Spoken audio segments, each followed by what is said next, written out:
नमस्कार, आप सभी का एक बार फिर से स्वागत है।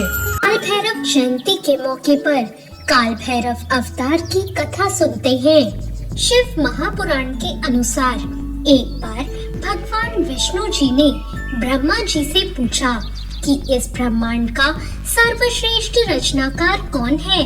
ब्रह्मा जी ने कहा, इस ब्रह्मांड में स्वयं ही मैं सबसे सर्वश्रेष्ठ हूँ। ब्रह्मा जी का उत्तर सुनने के बाद भगवान विष्णु को उनके शब्दों में बहुत ही अहंकार दिखा, जिसे सुनकर वो क्रोधित हो गए और उन्होंने कहा, इस संसार की रचना आपने मेरी आज्ञा से ही की है।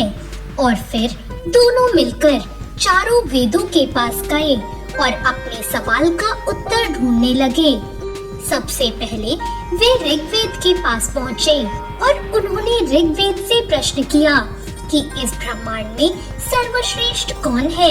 ऋग्वेद ने जवाब दिया, शिव ही सबसे श्रेष्ठ हैं। वो सर्वशक्तिमान है और सभी जीव जंतु उन्हीं में समाहित हैं। इसके बाद जब ये ही सवाल यजुर्वेद से पूछा गया तो उन्होंने उत्तर दिया, यज्ञों के द्वारा जिसे हम पूजते हैं वही सबसे श्रेष्ठ है और वो भगवान शिव के अलावा कोई और नहीं हो सकता।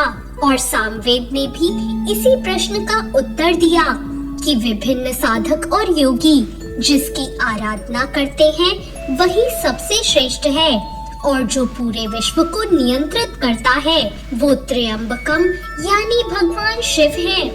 अथर्ववेद ने भी कहा, भक्ति मार्ग पर चलकर जिसे पाया जा सकता है, जो इंसानी जीवन को पाप से मुक्त करता है, मनुष्य की सारी चिंताएं हरता है, वही शंकर सबसे श्रेष्ठ है। चारों वेदों के उत्तर सुनने के बाद ब्रह्मा जी का अहंकार शांत नहीं हुआ और वो उनके जवाबों पर जोर जोर से हंसने लगे। इतने में ही वहाँ दिव्य प्रकाश के रूप में महादेव आ पहुँचे। शिव जी को देखकर ब्रह्मा जी का पांचवा सर क्रोध की अग्नि में जलने लगा। उसी वक्त भगवान शिव ने अपने अवतार की रचना की और उसे काल का नाम देकर कहा कि ये काल यानी मृत्यु का राजा है। वह काल मृत्यु का राजा कोई और नहीं, भगवान शिव का अवतार भैरव था। ब्रह्मा जी के क्रोध से जलते सिर को भैरव जी ने उनके धड़ से अलग कर दिया, लेकिन ऐसा करते ही भैरव जी को ब्रह्म हत्या का पाप लगा। तब भगवान शिव ने भैरव जी से कहा, अब तुम्हें ब्रह्म हत्या का दोष लग चुका है। इसकी सजा है कि तुम्हें एक सामान्य व्यक्ति की तरह तीनों लोकों पर भ्रमण करना होगा। जिस स्थान पर यह शीश तुम्हारे हाथ से छूट जाएगा वहीं तुम इस पाप से मुक्त हो जाओगे। शिव जी की आज्ञा पाकर काल भैरव तीनों लोकों की यात्रा पर चल दिए। तीनों लोकों की यात्रा करने के बाद वो काशी पहुँचे।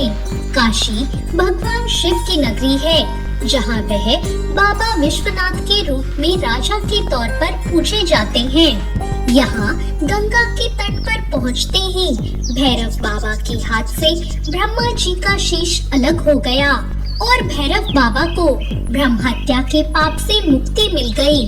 काल भैरव के पाप से मुक्त होते ही वहाँ भगवान शिव प्रकट हो गए और उन्होंने काल भैरव को वहीं रहकर तप करने का आदेश दिया।